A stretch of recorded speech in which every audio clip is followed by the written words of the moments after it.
The tale of this film begins with Charlie and his brother Sam taking part in the school rowing competition. Eventually, they are celebrated as the champions, surpassing their opponents. After the match, Connor warns Charlie that his luck won't hold in the next game, but Sam proudly displays his medal.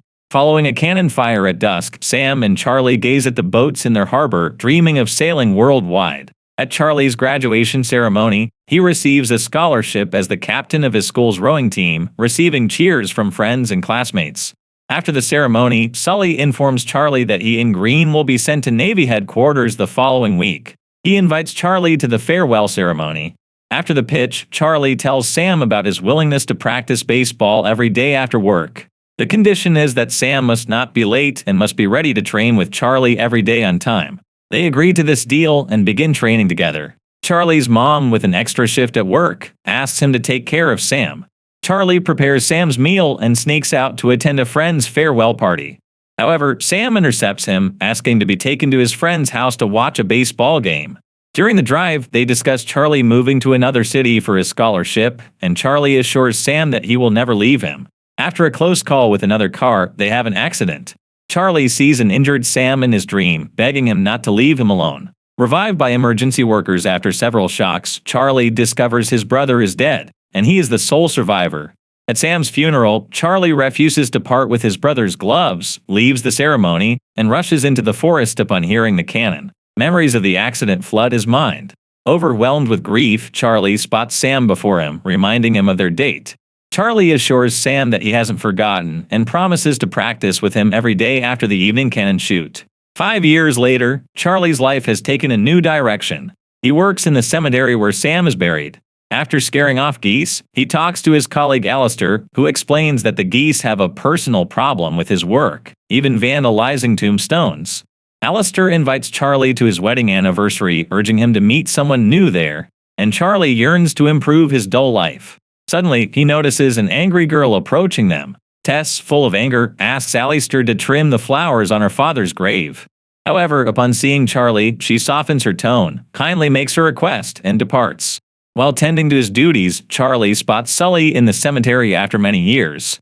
He informs Sully that his mother is in Portland, hasn't been in touch, and mentions that Green was buried here some time ago. Observing Charlie, Alistair suspects he's conversing with an invisible person, deepening his doubts about Charlie's sanity. Sully bids farewell to Charlie, who has been by his gravestone all this time. Charlie heads to the store to purchase toys.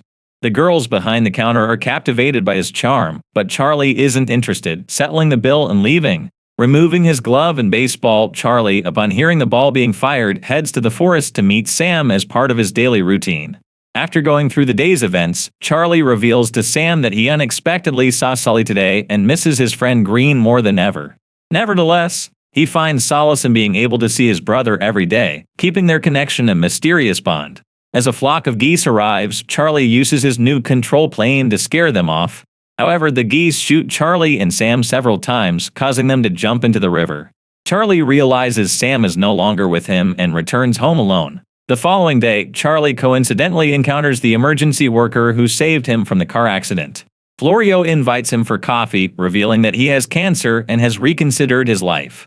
Florio encourages Charlie to seize the opportunity to completely change his life's direction and not confine it to his workplace.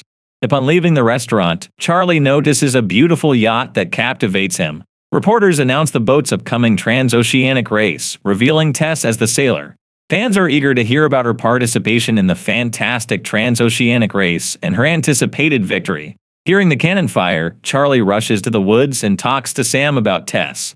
Inspired, he draws a design modeled after Tess's yacht, influenced by the whale's tail. He heads to the port to bring his creation to life. After a chance encounter with Charlie, Alistair invites him to join their anniversary celebration. At the event, Alistair's wife introduces him to her friend, but the connection doesn't click. Carnes then invites Charlie for a drink after reconnecting after many years.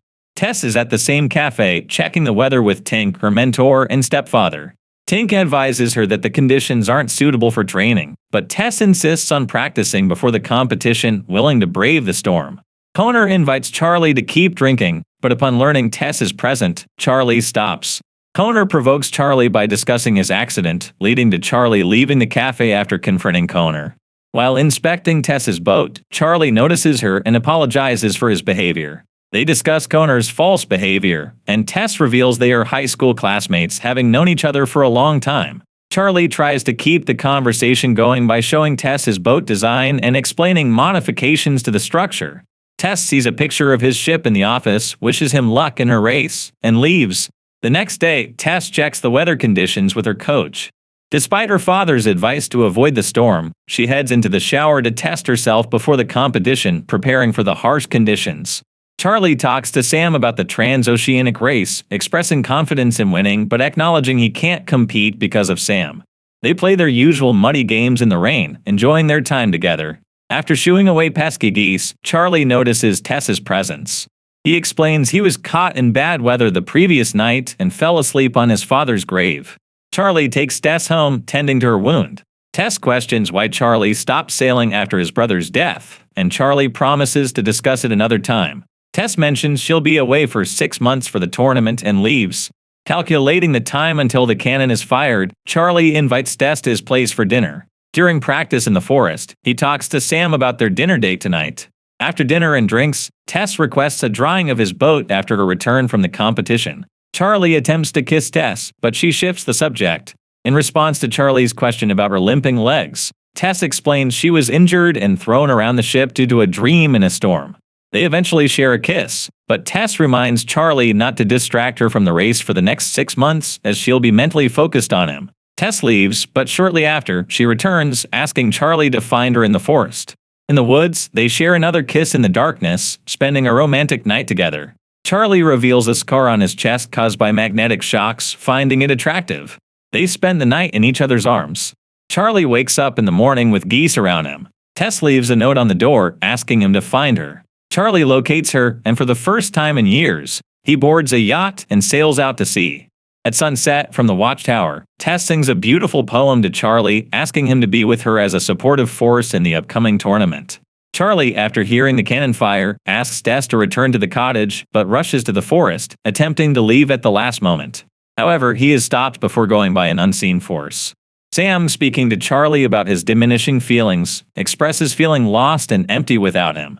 Charlie reassures Sam that this will never happen, promising to always be by his little brother's side. Tess overhears Charlie talking to his brother's spirit, and he explains their unique condition, expressing his inability to lose Sam. Despite Tess insisting on leaving the woods, Charlie asks her to go home and forget about him. The following day, Tess notices her reflection missing in the mirror while on a walk. Simultaneously, Charlie, reading the police report over coffee, realizes Tess's boat was caught in a storm 3 days ago, and her condition is unknown. He hurries home with his boat, but realizes it's too late. At Tess's father's grave, Charlie explains that her yacht never returned, and she is now in limbo. Tess implores Charlie to find her, but he cries, and she disappears. In a fit of anger, Charlie destroys his house, and after hearing the cannon shot, goes to the forest with profound sadness, sharing the story with Sam.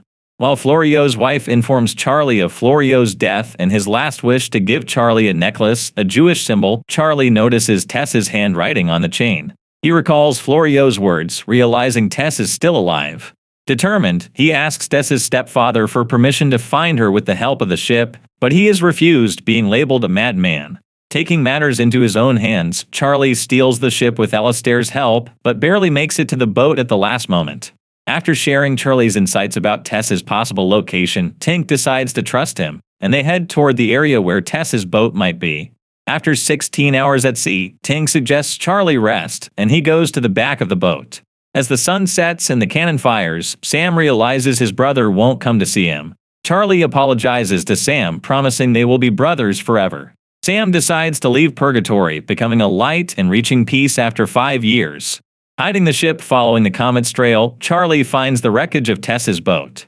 Despite Alistair's concerns about low water temperature and dangerous weather conditions, Charlie goes into the water to save Tess. After passing through the ship and hitting a rock, he enters a cave and brings Tess to safety, saving her from death. In the hospital, Alistair shares the news of Tess's rescue, quoting the doctor. After some time, Charlie visits Tess's house with his old boat.